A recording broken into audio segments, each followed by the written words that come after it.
As members of the church, we don't look down on you. We love you as much as we love left-handed people and straight people and all people.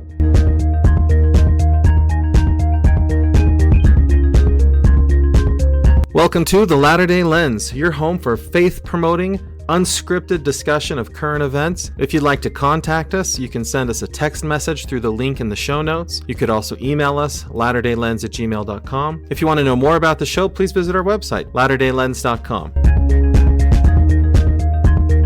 Hello, everybody, and welcome to the Latter-day Lens. It is so good to have you with us this week. I'm your host, Matt. With me, as always, is Shawn and now newlywed Melanie. What's your last name, Melanie? What do you go by? Just Melanie?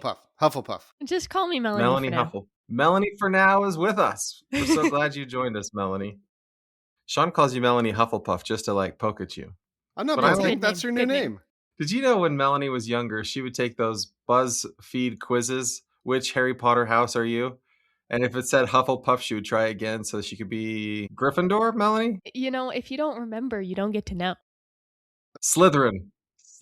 She would want to be Slytherin. Matt, there's not even a question of debate. Melanie's definitely a Gryffindor. There's no question. Is that right, Melanie? I always thought I was a Slytherin or maybe a Ravenclaw, but it doesn't matter. It doesn't matter. You can hear how she's still trying to convince herself of that. She's still working on. It takes a long time to relearn old habits or unlearn. By the way, Melanie, we were having a debate about the name Edward because you said it was so closely tied to Twilight, and I insisted that it wasn't. But guess what? I talked to a lot of people at BYU, Idaho, and you're right. People hear the name Edward, they think of Twilight.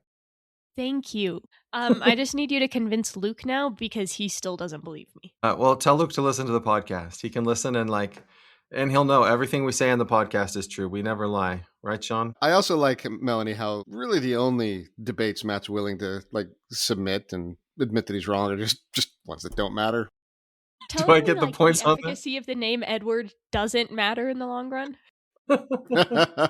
I feel like that's a critical topic in today's world. Shawn, here's another test. When I say the first name George, what do you think is the natural last name? Who do you think of? George who? Takai. I don't even know who that is. He's from Star Trek, Melanie. He's all over social media. He was in the OG Star Trek. Okay. Melanie, who do you think of when you hear the name George? George Stephanopoulos, of course. What? And Shawn, you could ask any of my children and they would say the same thing to you, Stephanopoulos. But that's just colloquial to the Miles household. Probably. For sure. Everyone else calls him Georgie Porgy. Hey, by the way, this reminds me, my wife and I went out to see the movies last night. I put on my Michael Jackson t-shirt. I was so excited to go see the Michael Jackson biopic, but she persuaded me to see this other movie instead called Sheep Detectives. My goodness. Best movie, easily best movie of the year. I hope it wins Best Picture. It definitely should. Such a good movie. There are scenes in that are so funny. I've never, ever seen anything quite so clever or humorous ever in my life as Sheep Detectives. So good. I think he's going senile. Yeah, I don't know I don't know that I trust Matt's. You guys can look it up on. You can look it up on Letterboxd when I read the mailbag. But I'm just telling you, listeners, you heard it here first. Sheep Detectives. It will make your day. It is such a good show. Are you just secretly in love with Hugh Jackman? We're halfway through the movie, and Sandra's like, "Is he Wolverine?" Yeah, he's Wolverine. Is he also maybe Iron Man? No, he's not Iron Man. They do look the same, though. They do look the same. Such a good show. Hey, well, in the mailbag, a listener wrote in. I almost didn't read any listener comments because I wasn't thrilled with any of them. But this one, why not? This person said, we were talking about the $25 billion that has been spent on the Iran bombing so far. They said, wow, how about the $35 trillion in fraud committed by the Democrats? That's enough to fund the entire nation 35 years with no income tax, 45 years with no income tax. Okay, number one. Do you know what the budget is this year for the federal government? Just this year, $9 trillion. So again, that's not 45 years, right? Even if it was 35 trillion in fraud, that's only 4 years of funding the federal government. Second of all, 35 trillion in fraud, by the way, by the Democrats. Okay, the party somehow is stealing all of this money. Anyhow, I don't know what to do with some listeners, Shawn. It's just like, come on, that's just ridiculous. But do a very quick like Google search, and what you have is certain media outlets basically pushing propaganda like that. And so if you're going to be willing to just believe what's online, then you're going to believe certain things, right? Yeah. Well, thankfully, most of our listeners aren't that way. Listener who wrote this, I don't mean to be rude to you, but seriously, like, just ask like somebody who's not in your like really tight, close circle of social media friends or something. Just like ask a school teacher. I don't know. Ask like a bus driver. That's Say your that advice? to them and see how they respond to that. Hey, do you think it's true the Democrats stole $35 trillion in fraud? Like, that doesn't even make any sense. Maybe your advice was not quite spot on. Don't ask. I mean, sure, ask anyone, I guess, a bus driver included, but just go online and do a little research, and you'll find that that's a better way. It's just a propaganda talking point. Just be non-biased and do a little research, and you'll find that there's no way to even verify that. Yeah. Okay. I like that better. Okay. Or ask your bus driver. Yeah. Which in Rexburg we don't even have a bus. So all right. First up this week on the Thought Provoker, at a town hall in Marblehead, Massachusetts, David Modica became famous online after he honestly questioned why the town was trying to avoid building new housing. Marblehead has to follow a state law that asks towns near public transit to allow more homes. But the town chose a plan that would put most new housing on a golf course where it probably will not be built. Housing prices in the United States are too high, but cities do not want to build high-density housing. So here's the question. Is that morally wrong? Do cities have a moral obligation to develop affordable housing options? I mean, I know what both of your yes. answers are going to be, Please so yes. let's hear your Please answer. Yes. Yeah, I know what your answers are going to be. Melanie, you go first. I think that it depends on the population demographic of the city. Nice. See, Luke and I were driving today from Pleasant Grove, Utah to the Linden, Utah temple. And in so doing, we drove through a little patch of Linden, Utah. And the whole time I was like, this is the most insanely manicured main street I have ever been on.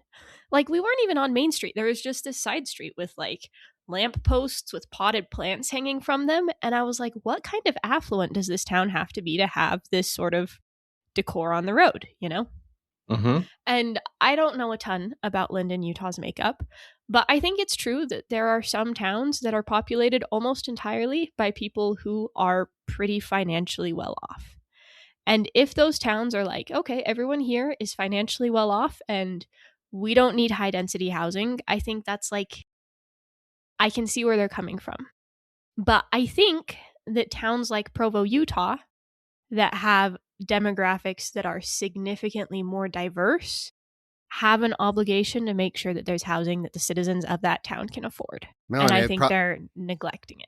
It'll probably make you change your mind, but I applaud you for your answer. It'll probably make you now want to change your opinion. Yeah, I'm scared. I'm very scared, but it's where I stand right now. I think the government is obligated to fulfill the well-being of its citizens. And if you have a town where none of the citizens need high-density housing, then like, whatever, okay, make things pretty.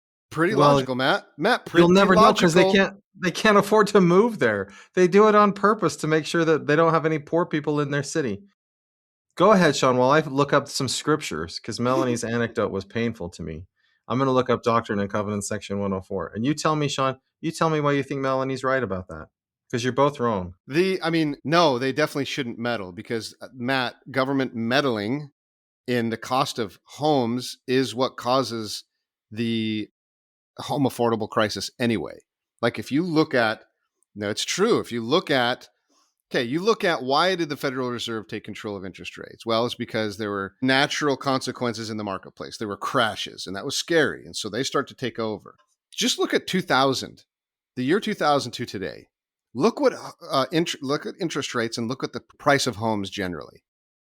Price of homes are like 4 times what they were 26 years ago. Yeah. And in that same time period, starting with the financial crisis caused by government, as well as the COVID years, artificially low interest rates made it absolutely easy for corporations to come and buy in, people to buy. Like it caused such huge housing inflation. Government came in and meddled And so, Matt, the solution isn't, we need government to meddle even more. Like, let's have government come in and regulate even more to put quotas for who should live and how much it should be. Government meddling like that just keeps screwing things up. It's always going to. You always tell me, Shawn, that in California, there's not enough housing. You regularly tell me that. It's true. Yeah, of course. Yeah. Well, and cities create zoning laws. And in those zoning laws, they decide what kinds of houses you can build, how much space you have to have, all of that sort of stuff. That's right. Yeah. So I'll read from this is Doctrine and Covenants 104, verse 17. For the earth is full, and there is enough and to spare. Yea, I prepared all things, and have given unto the children of men to be agents unto themselves. Therefore, if any man shall take of the abundance which I have made, and impart not his portion, according to the law of my gospel, unto the poor and the needy, he shall, with the wicked, lift up his eyes in hell, being in torment. But Matt, that makes my point for me. Your zoning laws in California are the reason there's no affordable housing. They're being immoral. That's what I'm saying. They're being immoral. So when I first moved to Lawrence, Kansas, I would go into these nice neighborhoods, and what you would have is you would have a street of like big, huge houses. Then the next block would be like twin homes, double homes, stuff like that. And then you'd have apartment complexes. And they called this mixed use housing. And of course, the rich people always want to create zoning laws that make it so that in your neighborhood, you have to have a certain kind of house, so much land, so much space, probably have to be in their HOA. And what that does is that creates disparities in the community. And it also creates social distance between the rich people and the poor people. But in communities like Lawrence, Kansas, where you have some big houses, some twin homes, some apartment complexes, some duplexes all together in the same neighborhood, it helps reduce the disparities between rich and poor in those communities and helps people get to know people that aren't necessarily rich all the time. And the rich have no place where they can run and hide. Like, seriously, in Lawrence, Kansas, there were former NBA players, right? Because University of Kansas has a good basketball program.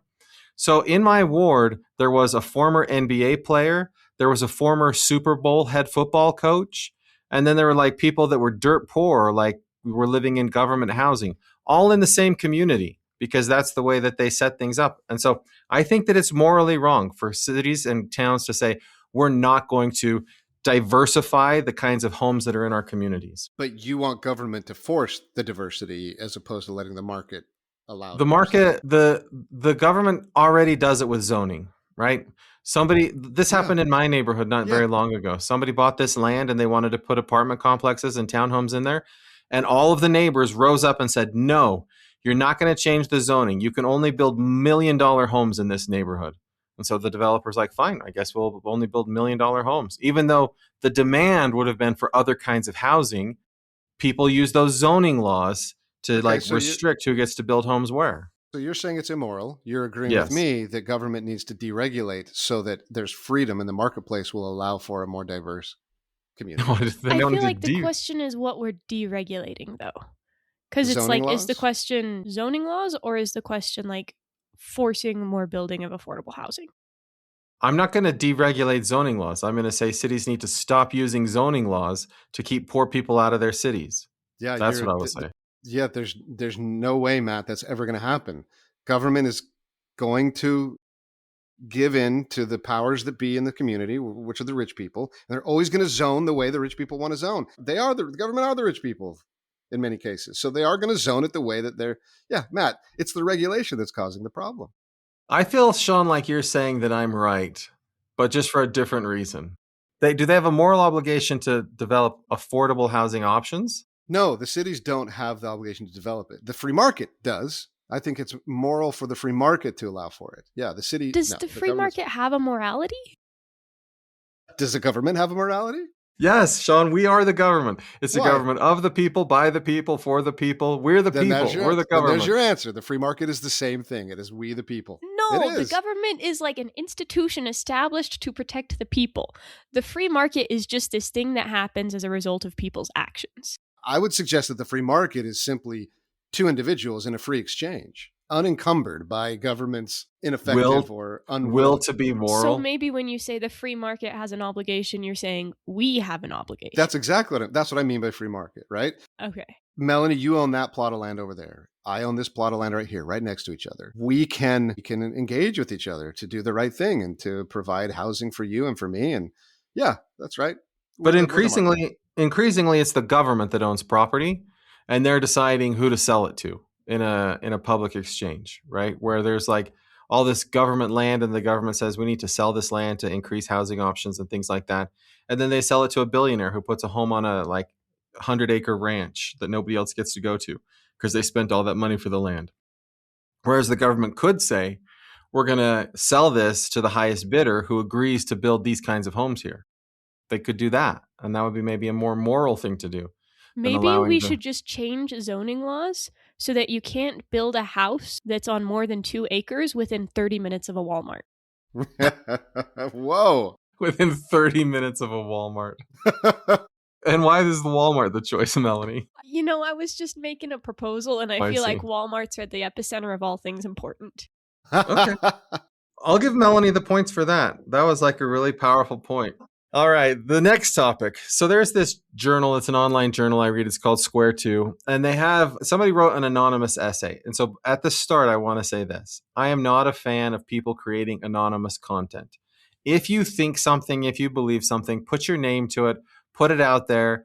People will evaluate both the content and you by the things that you write. But if you're saying, well, I'm afraid of this or this or this, so I'm not going to be public about it, already I'm suspicious. So why are you supportive of it then? You're about to read an anonymous essay. Well, because I think that they raise an interesting point, but I'm not 100% sure that the person who wrote this is actually a gay man, even though they say that they are. But okay, so Pride Month is coming up. By the time this episode drops, Pride Month will be at our doorsteps. So that's why I wanted to talk about this. Okay, so in this essay, a gay man argues that people should not celebrate gay pride and that marriage should be between a man and a woman. The anonymous author says homosexual behavior goes against church teachings and believes society should give special support to heterosexual marriage because it can create and raise children with both biological parents. The author also criticizes modern ideas about sexual freedom, same-sex marriage, and surrogacy. Like literally out of nowhere, this person just really attacks people having surrogate children. But anyhow. Overall, the essay urges gay members of the church to follow commandments instead of building their identity around pride. So this is a question I want to ask, regardless of the essay. Is it morally wrong for people to build their identity around pride? And should we avoid pride events? Melanie, do you want to take this first, or do you want me to? I'll go first if you guys want me to. I don't care. You should go first. Okay. Because I wrote the question and I've probably thought a lot more about it than you guys have. Okay, so this is what I've concluded. So Steve Young, the football player, is left-handed. And he has talked many times in his life about how society discriminates against left-handed people, which I've never been left-handed, but I'm just going to agree with Steve Young on that, right? Maybe society discriminates against left-handed people. But left-handed people are not put into a lower status position in society by the fact that they're left-handed. So pride events for gay people and for transgender people and for racial minorities, they are about helping people find community with other people who share their identities that might be low status. And so when people say pride events are bad because you're just celebrating sin, they're not celebrating sin. They're celebrating the fact that they're different and most people in their community look down on them, and they want to find support and community with people who will not look down on them. And so I support pride events, and I think as members of the church, we should support pride events because we should send them the message. As church, we don't look down on you. As members of the church, we don't look down on you. We love you as much as we love left-handed people and straight people and all people. And so if it's the purpose of the event is to say, help me feel like I am of worth and I belong, then we should support that. Okay, why can't you apply the same logic to a Nazi event? Because Nazis are celebrating hatred towards others generally, right?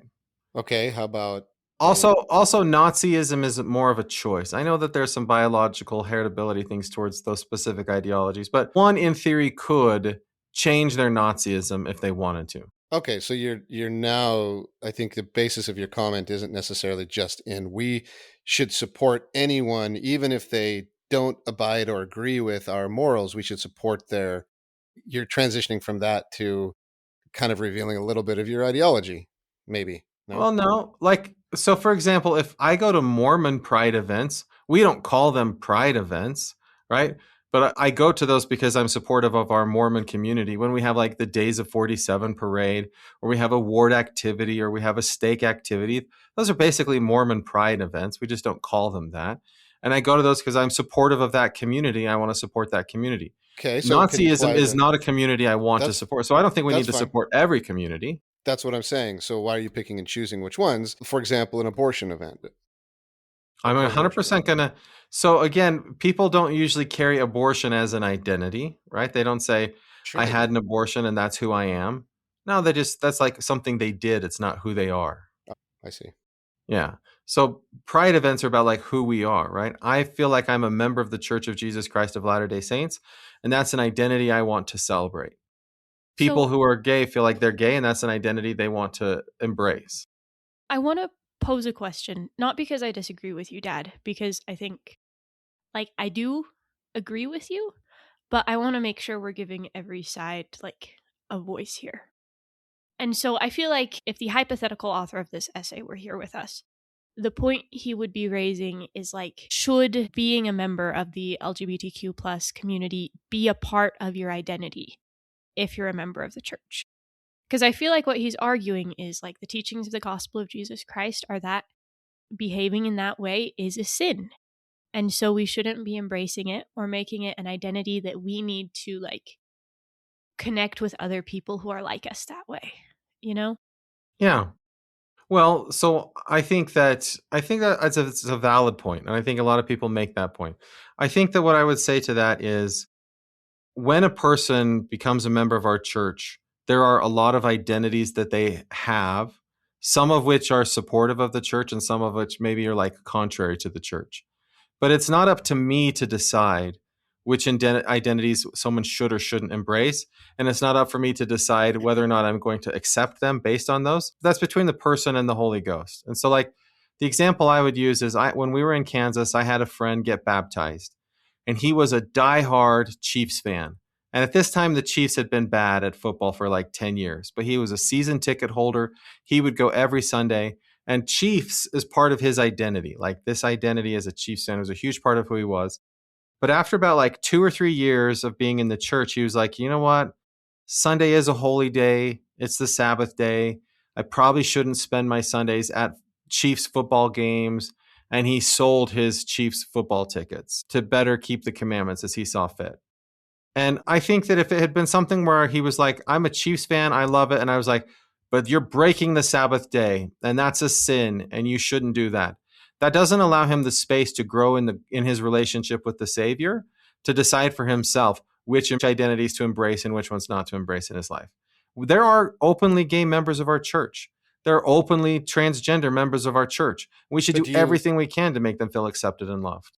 do you also say support my friend? No, if you're going to go to football games on Sunday, I support that. That's your identity, and I don't want to judge you. You wouldn't say that, would you? Of course, I wouldn't say I'm going to judge you for being a No, no, Chiefs no. fan. But do you support the same way that you choose to support pride events and pride celebration? Do you support Chiefs Sunday pride celebrations and events If for your they buddy? invited me to go to a Chiefs football game on a Saturday or on a Monday night, of course I would go with him to that, Why not right? on a Sunday? Because I would think it is breaking the Sabbath day. Right. It crosses a moral line, which is the same reason that this man is giving in this essay. It Okay, crosses a moral line. but there's nothing wrong with being gay. That's not a sin, right? And when I go to a pride event, they're not inviting me to participate in gay activities. They're not inviting me to participate in immoral things. They're just saying, come and celebrate with me, with my people, with people I feel like accept me for who I am. Come and be a part of this. And there's no sin in that. It's just like, yeah, of course I would do that with you. Yeah. Yeah. I'm not disagreeing with you either. But Yeah. I'm going to take the easy, the safe route away from this because your question is it moral to build our identity in pride? Around pride. Around pride. And the scriptures are really clear on this. Just go to Moses 1, right? God and Moses are talking face to face. This is a really like fundamental piece in the history of man with God relating to his prophets. And he literally starts and says, Moses, you're my son. I'm going to establish the one primary identity that is most important to all. And then he goes through and repeats it 3 times. Moses, you're my son. And they have this amazing conversation, and the Lord is teaching Moses these things, but the main thing he's teaching him is, you're my son. Then God goes away and his glory leaves him, and Moses falls to the earth. And when he comes to, the glory's gone, and Satan comes and tempts him. And what's the first thing that Satan does? Son of man. He calls him the son of man. He says, Moses, identity is, I'm going to help you understand what I want your identity to be. So, Matt, I think any identity that isn't tied to our Father in heaven, being a son or daughter of Father in heaven, and being in the covenant relationship with Jesus Christ, yeah, it's a dangerous thing to build your identity around it.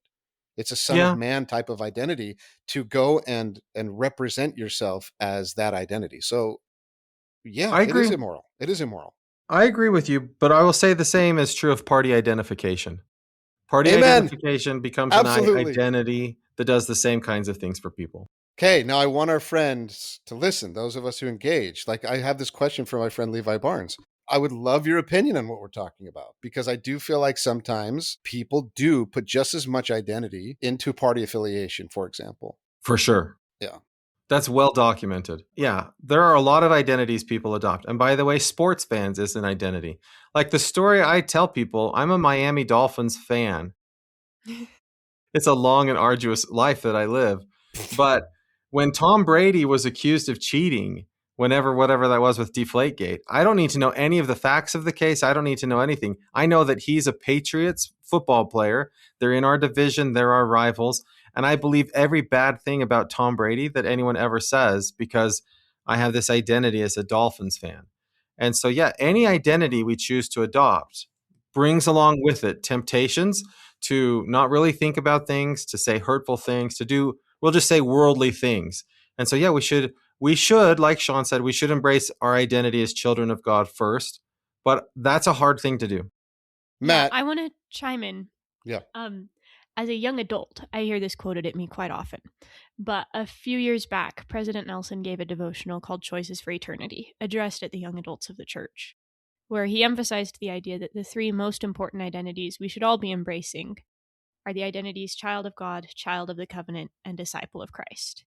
And after he introduced those 3 identities, he made it very clear that any identity that draws us away from or takes priority over one of those identities is something that we should be working to forsake and leave behind.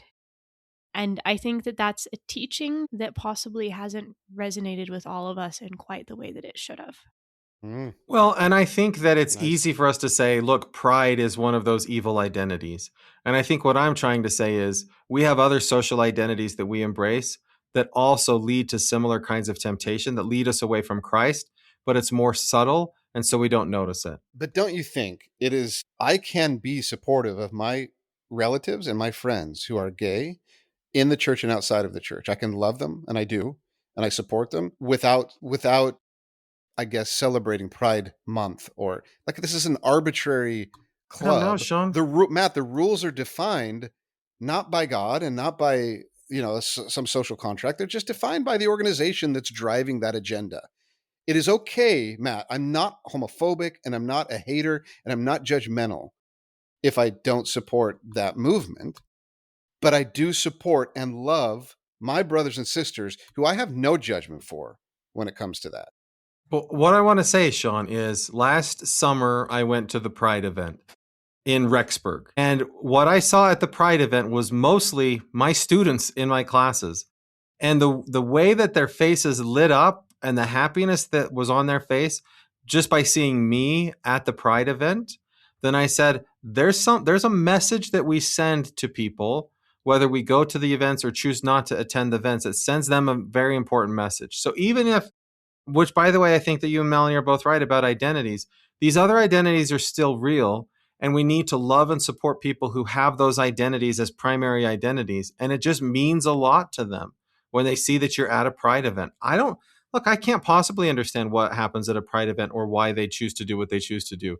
I also don't understand Renaissance festivals that people go to, and I don't understand a great variety of things that people do. I just know that when I go there, it makes my students really, really happy to see me there, and they feel support from me in ways that I can't communicate otherwise. I don't know, Matt. The same would be said for going to a KKK rally. The people would be thrilled They would be so happy to see you at that KKK rally. So yeah, but the two events Shawn, aren't the same. Yeah, can I posit my one point of contradiction there? Of course. Like, KKK rallies, Nazi organizations, are all built on the idea of tearing down another demographic. And Pride events are just saying, we have been torn down for a long time, and we want a place where we can be ourselves and we can feel loved. Yeah, I'll give Yes. Shawn the points on this. I'll give Shut up. Melanie the points too. No, I'm serious. Okay, fine. Melanie gets all the points because Shawn doesn't want them.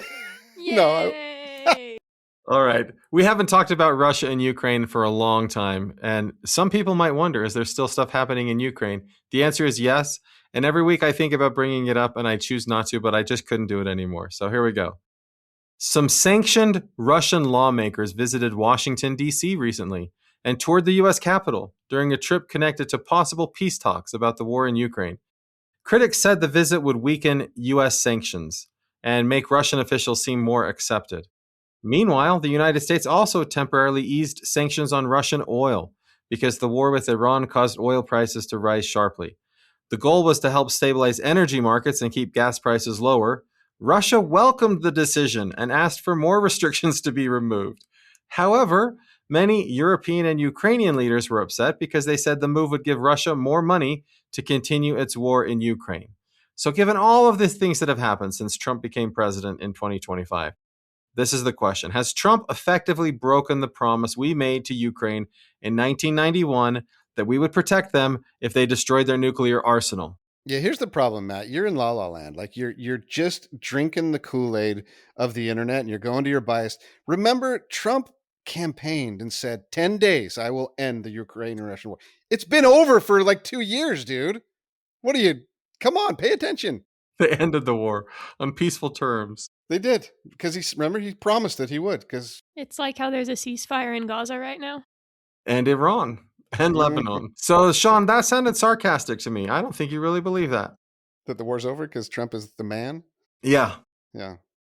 No, I You don't. want me to tell you why I think it matters? I've been looking at public opinion surveys. I did a deep dive yesterday looking at stuff. And this is what I found. The Republicans who still support Trump's position in Iran, because there's some out there. The only people that are left that think that Trump is doing a good thing in Iran are some Republicans. And those Republicans, when you talk to them, then you say, okay, why is it good what we're doing there still? Their answer is Trump's going to make sure that Iran never gets a nuclear weapon. Okay, so it matters the way that you handle international agreements, right? There's nothing we can actually do as a country to make sure Iran never gets a nuclear weapon. All you can do is you can create a treaty, you can create an agreement, and you can hope that their side is going to stick to their end of the agreement and our side is going to stick to our end of the agreement. And so if you, as president of the United States, ignore agreements we've made in the past about people giving up nuclear weapons, then that creates a situation in which nobody will ever negotiate with you on good terms. Iran will never say, yeah, let's agree to like giving up this pursuit of nuclear weapons because you're offering us so much and we believe you when you say you're going to give us all of these things that we want. Jeez, Matt, I don't know. I think I of course agree with you, but I think we're talking about this in vain. Like we've already abandoned that agreement so many times that I think we're past it. Like you're not going to have anyone coming in and saying, no, we need to go back and study that agreement and make sure we're true to it. I think what we have to do is recognize that the fact that Europe has started to support Ukraine a lot more, that Ukraine has, I mean, have you seen these reports on how successful Ukraine is becoming with their incredibly innovative tactics? They're drones. It's incredible. Yeah, Ukraine's doing great. And to me, we need to celebrate that and embolden them. I don't know. Is it worth talking about the fact that we haven't? Shawn, there are Republicans in Congress. There are Democrats in Congress who are still interested in us keeping our end of that agreement in 1991. Are there? Of course. Lindsey Graham talks about it. Marco Rubio talks about it. Not when Trump's around, obviously, but behind closed doors, plenty of Republicans are in favor of us keeping our end of that bargain. Okay. All right. Even now, right? Even if Trump now were to say, you know what, Ukraine, it looks like they're actually going to win this thing and we're going to go in and help them win, then I still think it's not too late. I still think that Ukraine would remember the U.S. came through in the end to help us out. Okay, I'll go with that. I'll submit to that. Like in the Revolutionary War, we were losing to England and we were trying to get France to help us. And by the time France jumped into the war, the tides had turned and we could have maybe won it without France's help. But forevermore, as a nation, we remember France being there for us at that time of need and helping us to end the Revolutionary War. We couldn't have won it without them, we say. And so even if that's all that happened, is that in the very end, we come in and save Ukraine, they'll still remember that and thank us for that. Yeah, of course I agree with you, man. I'm just playing devil's advocate. But do you feel like this approach of talking to Russia at this point is a bad one? Like, Yes. Tell us more, Melanie. I don't know. I'm not an international diplomat or whatever. But I think I don't like the idea of the US always being on good terms with the aggressors. And I also don't like the idea that we started a war in Iran, relatively unprovoked. And then we're using the fact that we started a war in Iran and we're looking at the consequences of that and saying, to mitigate these consequences of a conflict we started, we're going to lessen sanctions on an aggressor somewhere else in the globe. I think, I'm sure it has economic repercussions that I don't understand, but it feels immoral, duplicitous, and like a coward's way out of dealing with the consequences of your actions. I'll tell you this, because there are a lot of U.S. lawmakers that have been indicted on crimes in Russia. I can tell you this, if they were to show up in Russia and start touring the Kremlin, they would get thrown into prison and they wouldn't get released. And we should have done the exact same thing to those Russian lawmakers. Welcome to the United States. You're going to Alcatraz. And when Russia decides to, we should have used them as like bargaining chips with Ukraine. Like, that's how if you want Putin to respect you, use his tactics against him. Here's the thing, though, Matt and Melanie. We all have very close ties to Ukraine. And so we have some bias. And I agree with everything you're saying. I agree. And it is the right thing to do. But from the perspective of the rest of Americans, many of them don't have the ties that we do. They just see this as another weird country that has self-interest, and they can't find our own self-interest in it. So to me, the stance that you're taking, though it is the right stance, I think don't we have to soften our message a little bit and be a little more strategic in our message? The self-interest. Does it feel better if I also say I'm uncomfortable every time I see Trump talking to Kim Jong-un? Right. Or President Xi. The self-interest, Shawn, is simple. If you want to have credibility when asking countries to give up their nuclear weapons, you have to honor the agreements you made 30 years ago. Agreed. That's the self-interest. And I think my self-interest is far simpler. As citizens of the United States, we like to claim that we are members of a moral, free nation. Right? So much of our patriotism is wrapped up in this sense of us being moral and good and the flagship for all that is right in the world. And I think if we want that to be our identity, if we want that to be what we claim we are as a country, then our leaders need to be exhibiting those characteristics. And I don't think we are. Melanie gets the points. Why do I keep giving Melanie the points? Shawn, you haven't given me points in so long. And she's killing it. I know, she's doing good. Okay. Well, there's no points on the big question, but this is something, when I was teaching my Intro to American Government class, I came across these data and I was like, we're going to talk about this on the podcast because my students... I'm going to earn your points on this one, Matt. Yes. Okay, good. My students were shocked by this information. Okay, as the United States gets close to its 250th birthday, many Americans are unhappy with how democracy is working. A Pew Research Center poll found that 62% of Americans are dissatisfied with U.S. democracy. Many people think that elected officials do not care about them. They think the political system needs major changes and that the country is very divided by political party, race, and social and economic issues. Yet, if you look at the results of the 2024 election, 95% of the incumbents nationwide were re-elected. In 2022, 94% were reelected, and in 2020, 93% of incumbents were successful.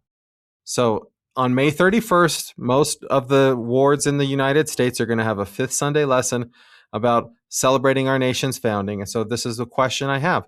What should we make of this disparity?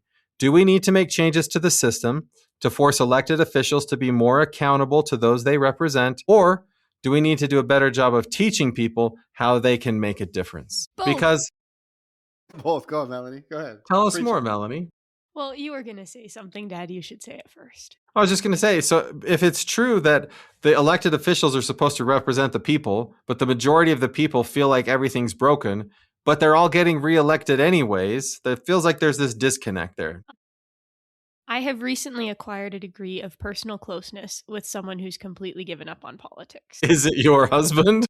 Perhaps. And I think it's not something I perfectly understand yet, why he approaches things the way that he does. But I think there's a very prevailing attitude among people that politics doesn't do anything, you know? There are a lot of complicated issues that are presented to the general public, and everyone's like, I don't know. Like, I regularly am like, I don't know how the economy works. If I have a politician talking to me about economic issues, my eyes glaze over and I totally check out. And I think for a lot of American citizens, everything political is that way. And so they say, we don't see anything changing. We see a lot of people doing things that we feel like are wrong. And so why should we even try? But, Melanie, that system of government, President Dallin H. Oaks said, is divinely inspired. Separation of powers, federalism, the U.S. Constitution structure, like things that make it so hard to get things done politically, President Oaks said are divinely inspired principles. It's easier to say God inspired it and I'm not going to touch it. There you go, Melanie.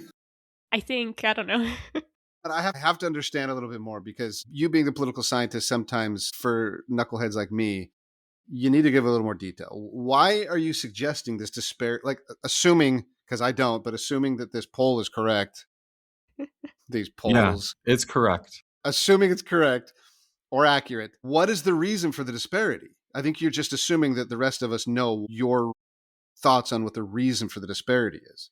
The disparity meaning that 62% of the Americans are dissatisfied, yet 95% of the politicians keep getting put back in office. Why? What's the reason? Why do they keep getting reelected even though Americans are unhappy with them? Yes, that's what my big question is. Because they make the election laws. And so if you're the person that decides when the elections happen, who gets to vote, when they get to vote, what they get to vote on, you can manipulate the outcome. So it's DNC, all of political science. So it's DNC 12139. We have learned by sad experience that is the nature and disposition of all men. As soon as they get a little authority as they suppose, they will immediately begin to exercise unrighteous dominion. They are protecting their power. Yes, correct? Always. Okay, so that's the reason. Thank you for stating that. So you're suggesting that modifications need to be made, like term limits? Or like, so people always go to these limits? Solutions that don't actually fix things, right? Term limits doesn't fix this problem, right? Because it's not just the elected officials that cause problems, it's the unelected officials. And so when you put term limits on elected officials, there is a revolving door where they go from their elected office to appointed office. So and they exercise the same power. So teach us. Your question was, do we need to make changes to the system to force elected officials to be more accountable to those they represent? How? Yes. You just need to change election laws. That's all you have to do. What do you mean? How? Well, there's a number of ways you can change the election laws, but people get bored when they're thinking about it. But I will just say this. When President Oaks says Melanie's point, right? People don't want to know these technical details. I'll say this. In Idaho, last election, 2024, there was a measure on the ballot that if it had passed and the legislature had actually kept with it, it would have fundamentally changed elections in Idaho, and then people would have actually had a voice in things in Idaho. But the Republican Party spent millions of dollars on ads to make sure that that proposition failed. Like, I don't really get into politics issues that often, but I had 3 signs in my yard for this proposition because I'm like, here's actually something where people could actually make rules changes that would give them more power. And all they did is listen to Republican Party talking points. And by the way, the Democrats agreed, Democratic Party talking points. And away it went. They voted it down. Okay. So you've already bored. We're all bored based on what you're talking about. So let me go to a different, I guess, sermon that you often preach, which is citizens get involved. Because don't you agree, Matt, that cult of personality is more effective than voting changes or voting law? Yes, changes? Voting doesn't do anything. So that's what I'm saying. So you've got signs in your yard for no reason, but you always preach. I mean, do you agree? Cult of personality becomes like I'm watching right now. No one else is the mayoral race in Los Angeles. I know. I saw that on. By the way, it was on Inside Edition. The guy's living in a trailer, right? Is running for mayor of LA. the story that guy is putting out there is just catching on fire. So the whole story is, okay, he's like bipartisan, but he's going, look, all of these candidates have been in power and, for example, caused or didn't prevent or didn't do anything. They've failed completely in so many areas, including this big city in LA burning down. He says, well, I lived in that city. My parents lived in that city. Our homes are gone. We live in trailers. And here's what we will do to make sure this never happens again. And the story's catching on fire. And this guy's really charismatic. So isn't your, like I often will preach Revelation 3:15 that says, I, the Lord, know thy works, that they are neither hot nor cold, but lukewarm. If they're lukewarm, I spew thee out of my mouth. I want you to be passionately engaged and so you preach that all the time. Good people, if they would just get more involved, then we'll have better people to choose from to represent us. Is that not the answer as opposed to the other? That's what President Oak says, right? President Oak says that we should, he does say vote, so I'm not going to say don't vote. He says run for office. He says reach out to elected officials, and he says contribute to campaigns and help on campaigns of people you like. Like, those are the things you do. So people hate the word lobbying. Lobbying is very, very powerful and makes a huge difference. Writing to your member of Congress. I know it sounds weird and antiquated. Participating in protest movements, participating in rallies, signing petitions. All of those things matter, but people don't do any of those things. So that's right. So I just think it's like, okay, we could talk about changing election laws. We could talk about institutional changes that could happen. But I just think we actually need to teach people how to make a difference. So Melanie's husband, Luke, who's given up on politics, he's only given up because he doesn't know how to make a difference. Like my brother, he's been married now, I think around 10 or 15 years. I can't remember how long. I remember when I very first met his wife, she hated politics. She thought it was the most boring thing on earth. Now she is so involved in politics, she gets angry at my brother because of his apathy. She just finished serving as PTO president in her local school and raised a whole bunch of money to build a playground. Like, she has learned how to make a difference through the political system, and it's contagious. And now she really wants to get involved and active and make a difference in her community. And I think that that's probably our biggest problem is we don't teach people how to make a difference. Because if you ever take the time to go make a difference, it's contagious. And you say, I can fix all of the problems. And then you go about trying to solve the problems. And we just need more people like that. That's what I would argue for in the big question. We should tell people how to make a difference. It's not in a social media post. It's not in writing a really clever thing or making a video or liking a video. It's in doing the things that actually make a difference. So Matt, do you think Revelation 3:15 applies? I mean, what else is the Lord teaching us in multiple spots in Scripture, including very explicitly in Revelation 3:15? I would that your works were hot or cold and not lukewarm.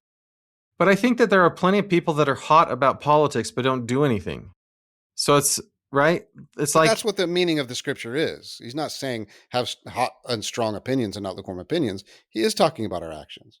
He's saying go do something about it. Yes, he's saying live your life hot or cold, not lukewarm. But Melanie's husband doesn't know what to do. And I think my only point of worry with that verse is like, yes, I think we should be passionate and engaged and hot or cold, but I think we need to be careful what it is that's making us passionate and engaged. Because so much in politics, if you're involved and passionate about it, it's anger. And I think anger should not be the motivation in our political activity. Yeah, absolutely. I know listeners might not love this, but I think that it was not an accident that God called a prophet of the earth with a medical background to help guide the church through the COVID-19 pandemic. And I think it's not an accident that he's called a prophet of God to lead the church in a time where democracy in the United States is in crisis. And I really do think that if we listen to President Oakes and what he's trying to teach us to do, he really is trying to teach people how to solve problems using political solutions and trying to get people to stop just standing on the sidelines shouting about things. Well done, Matt. That was beautiful. I might have to give him my points. Yeah. But Shawn, can I split points because I like your verse too? Yeah, Shawn's verse is good. Thank you. Begrudgingly, Matt gave the, I guess that was good too. There's no points on the big question. No one's supposed to get points on that. We're just supposed to think big thoughts for their own intrinsic worth. Hey, you guys, thanks so much for joining me. Listeners, thanks for joining us this week. It was good to have you with us.